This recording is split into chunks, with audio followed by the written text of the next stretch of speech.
Buenas tardes, mi nombre es Silvia Roxana Díaz Hincha, estudiante de la Universidad Tecnológica del Perú en la Facultad de Derecho. El curso es Filosofía del Derecho y mi tema es Análisis del caso 1 de la semana 5. El tema a abordar es corrupción de funcionarios y en la casación 1131-2018. El docente Willy James Ramírez González, Trujillo, Perú. Una breve reseña de la organización. Para Kant, la corrupción está relacionada con la falta de ética y la transparencia y está vinculada a las acciones de un político de integridad que armoniza la esfera política con la moral en el gobierno. En el caso concreto de la corrupción en el Perú, teniendo en cuenta tanto el derecho como la ética política, se aborda el concepto de la obediencia debida y se destaca que cuando una orden es manifiestamente antijurídica, el deber de obedecerla desaparece. Al abordar adecuadamente el cumplimiento de los deberes implica una perspectiva ética, ya que implica una acción independiente del individuo. La corrupción desde el enfoque filosófico. Diversos estudios han demostrado la corrupción desde diferentes perspectivas. Algunas la conceptualizan como la utilización indebida de fondos gubernamentales y la manipulación de regularizaciones en beneficios personales, incluyendo pagos no oficiales dirigidos a empleados públicos o instituciones estatales para influir en la formulación de política que favorece intereses particulares. La noción de corrupción está asociada al marco normativo de la sociedad, que engloba sistemas normativos, religiosos, legales, políticos, económicos, entre otros. Según la interpretación de Aristóteles, la corrupción va más allá de la superficie y se refiere a la confiscación de recursos públicos. Este es el análisis del caso en concreto, la casación numeral 1131-2018 en Puno. Se analiza y se centra el caso de corrupción, específicamente en relación con la condena como cómplices secundarios en el caso de corrupción de funcionarios cohecho pasivo propio. La condena incluye una pena de prisión, días, multa, inhabilitación, indemnización designada a reparar el daño causado. El Tribunal Supremo declara fundado el recurso y establece los límites de la obediencia debida como un eximio de la responsabilidad penal. Según la jurisprudencia establecida por la máxima corte, la obediencia debida requiere la presencia de una relación de subordinación competentemente al superior jerárquico, obrar por obediencia. La orden está revestida de formalidades legales y que la orden sea antijurídica. En esta concordancia con el enfoque, el Tribunal Constitucional indica que los límites de la obediencia debida implica que a aquellos que controlan el Estado lo hacen con las restricciones y obligaciones establecidas por la Constitución y las leyes. Se establece que cuando la orden es manifiestamente antijurídica, el deber de obediencia desaparece y al ejecutarle acarrea responsabilidad penal.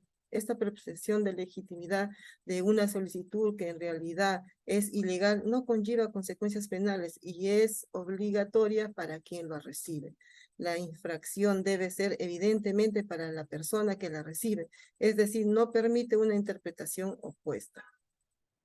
En la obediencia debida y la corrupción desde la doctrina filosófica jurídicas para Sócrates, Platón y Aristóteles en relación a este caso, Platón se refiere a la corrupción como algo relacionado con la percepción ajena y la ilusión del juicio ético de los demás. Para Aristóteles destaca la cohesión, la experiencia, la práctica en las sociedades históricas en las comunidades originarias, donde los límites entre lo ético, lo político y lo legal son confusos.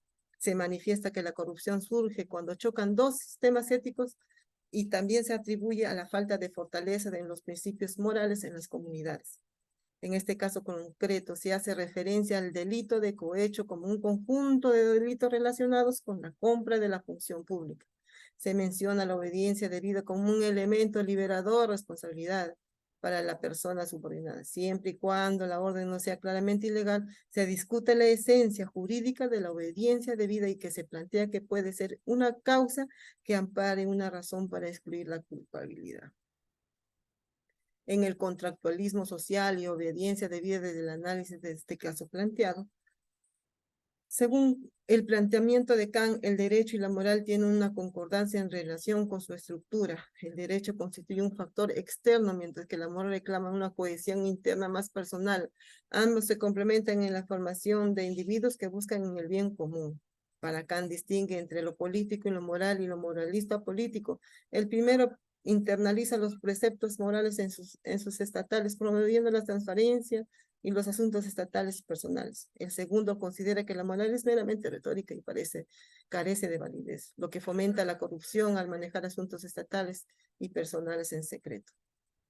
El imperativo categórico Kant indica una línea de conducta para el cumplimiento del deber, lo que implica una acción transparente y en contra de la corrupción. El político moral lo elogia la transferencia, mientras que el moralista político favorece la corrupción. Para Kant, establece que la política está esencialmente ligada al derecho y a su vez a la moral. En cuanto a la obediencia de Kant, indica que tiene limitaciones, ya que las órdenes no pueden obligar a una persona a actuar contra de un deber moral. Aunque puede interpretarse como obediencia ciega, este enfoque contradice los fundamentos morales de la teoría de Kant. En conclusión, desde una perspectiva filosófica y política, se sostiene que la corrupción socava los objetivos fundamental en la comunidad pública, deslegitimando la autoridad, la democracia y la voluntad popular, y erosiona los cimientos del poder y del gobierno como una manifestación de la falta de la ética de lo público, la ausencia de compromiso y responsabilidad social y a la negación de la solidaridad y al valor social. En la obediencia debida, la jurisprudencia de la Corte Suprema establece condiciones específicas para considerarla como un examen de la responsabilidad penal. La orden debe contravenir a la ley y obstruir cualquier solicitud de una acción alternativa. La corrupción es un problema grave que requiere una sólida cultura política, ética para ser abordada adecuadamente, y se destaca la importancia de analizar y debatir las cuestiones relacionadas con la obediencia debida y la responsabilidad penal en este contexto. Entre las recomendaciones tenemos la importancia de que el derecho y la política estén comprometidos con la construcción de una sociedad libre, plural y democrática, donde los individuos pueden ejercer plenamente sus derechos y alcanzar autonomía moral. Se plantea que para garantizar el desarrollo integral del individuo y evitar este escenario de corrupción generalizada o un estado de sumisión o dominio basado en la fuerza, es esencial que las órdenes emitidas por las autoridades competentes sean lícitas y que su cumplimiento no constituya una conducta penal relevante. Tal como indica el artículo 20, inciso 9 del Código Penal, se interpreta como un regulador de un comportamiento atípico, no como una causa de exclusión de responsabilidad. Se argumenta que cualquier orden manifiestamente ilícita debe generar responsabilidad en el subordinado, aunque se menciona casos en los que los subordinados que cumplen una orden ilícita podía ser a excusas debido a circunstancias específicas, ya cubiertas por excusas de exclusión de responsabilidad reguladas en el artículo 20.